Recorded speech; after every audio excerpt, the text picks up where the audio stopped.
What's happening, y'all? This is Mike D with Black Fathers Now, where we're bringing the village to the brothers.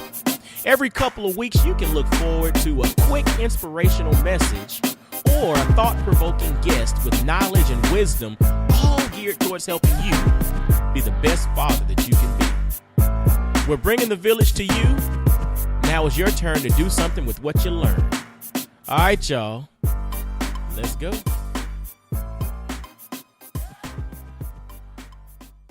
What's going on, fellas? Mike D here, and welcome to Black Fathers Now. Yo, got a thought for you today. You know, not long ago, there was a lot of buzz around college football in regards to a lot of the firings of various head coaches around the country. I forgot how many major Power 5 conferences had a head coaching vacancy at one time, but it was a lot. It was probably one of the more volatile coaching carousel time periods in modern history in regards to college football. So, interestingly enough, I live in Knoxville, Tennessee, where, one of the vacancies for college football actually popped up with the University of Tennessee. So listening to sports talk and watching, ESPN or, just basically just kind of keeping your thumb on the pulse of what's going on in regard to the coaching search and all of that, there was something that continuously popped up that was interesting to me. The vacancies were for head coach, which in essence is the top position on the coaching staff. It's the leader. It's in essence the president, or it's in essence like the CEO of an organization or a Fortune 500 company. That would basically be comparable to a head coach at a major university. And a lot of the conversation popped around who would be qualified candidates, or who would be a qualified candidate for the head coaching position. And so what's interesting is, for a lot of the head coaching positions, most schools looked for another head coach who was no longer working at another school, or they looked to go and poach a head coach who was currently working at another institution to come to their institution. And so a lot of the power conferences, or a lot of the major programs, looked to find a head coach with head coaching experience. But then there were some who were open to hiring other coaches who may not currently have any head coaching experience. So someone who might be an assistant coach or a coordinator or something of that sort.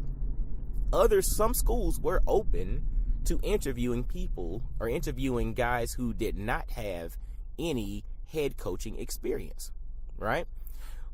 But the theme that came up a lot with those that are not, or came up around the bucket of coaches that had no head coaching experience, the theme that constantly popped up was that person ready? Was that person ready? If they have never had head coaching experience, were they ready to take on the job of being a head coach? It was interesting to me, because the more and more I listened to it, the more and more I realized how subjective it is. Because there are a lot of coaches who basically every head coach at some point got their start, right? So they were not always a head coach. Somebody gave them an opportunity, or they were afforded an opportunity at some point to gain that experience as a head coach, meaning someone hired them from a position that was not already head coaching. And so to that point, it's interesting, because then you look at the history of, there are some head coaches currently who found success after not having any head coaching experience.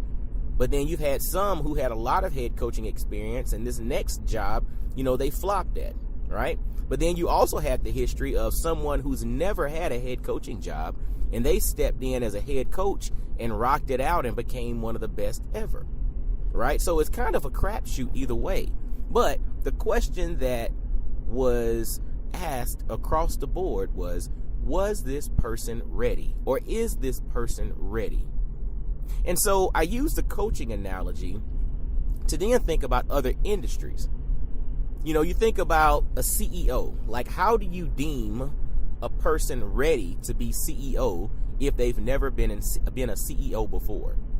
How do you deem someone ready to be a president if they've never been president before? How do you deem someone ready to be a leader if they've never been a leader before?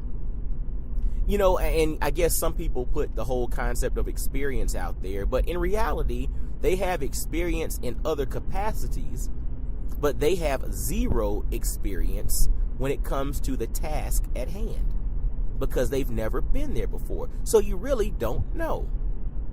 And so I take all of that, and then now let's break it over or bring it over to the concept of fatherhood, because this is Black Fathers Now.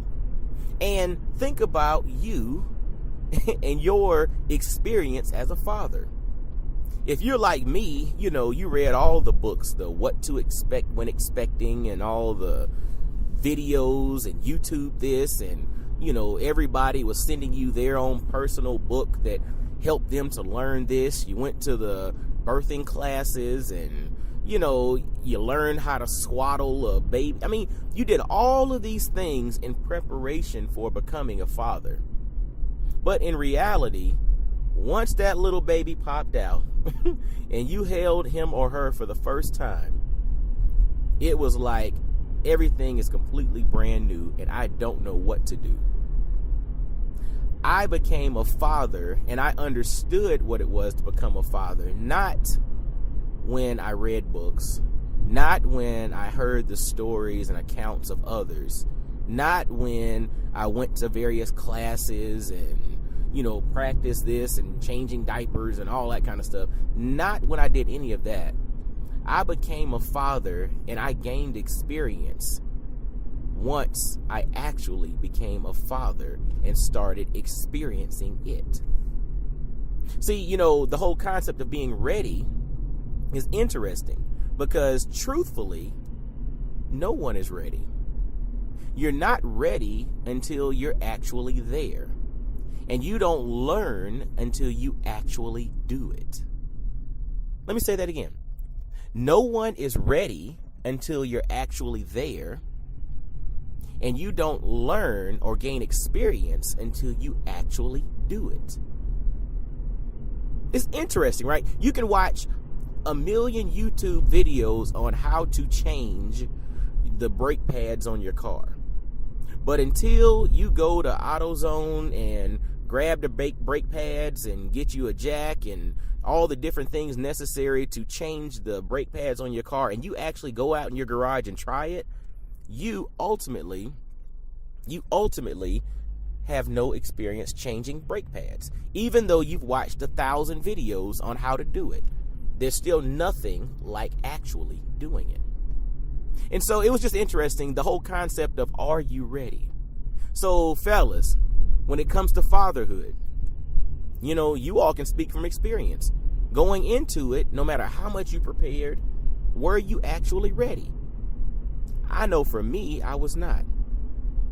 But what was interesting, once my babies got here, I was as ready as I needed to be because I was gaining the experience on the fly. I was learning how to do it on the fly. And I gained that experience. And looking back, I mean, I'm not saying that you probably should not, you know, read and learn and listen and all of that, because you can, I guess, potentially gain some insight that might help you in the learning process.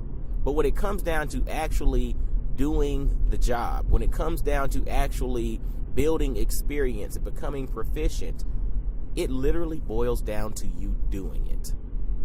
So, you know, this is interesting. I just felt the need to kind of throw this out there. You know, are you ready? And I also wanted to throw it out there because there's a lot of people who are hesitant about things. You know, am I ready to get married? Am I ready to be a father? Am I ready to whatever you want to do? In all honesty, you're never going to be ready until it happens, because you have to experience it for yourself. All right. Well, yo, fellas, as always, follow Black Fathers Now on Instagram, Facebook, Twitter. Visit blackfathersnow.com. And also subscribe via iTunes, Stitcher, Google Play, iHeartRadio, TuneIn Radio, any of the various places you listen to podcasts. You know, subscribe, leave comments, and definitely share this episode out. This episode's been brought to you by blackfamilyapparel.com. Visit blackfamilyapparel.com, where you can grab some awesome apparel that celebrates the nuances of the Black family. And until next time, fellas, be blessed, well, and wise. And I'll holler at you. Peace. Yo, fellas, I hope you enjoyed today's episode. And always visit blackfathersnow.com, as well as follow Black Fathers Now on virtually every social media platform you can think of. Instagram, Facebook, Twitter, everywhere. Just follow us and engage with us, man. Look forward to hearing from you. And I guess until next time, I'll holler at you. Peace.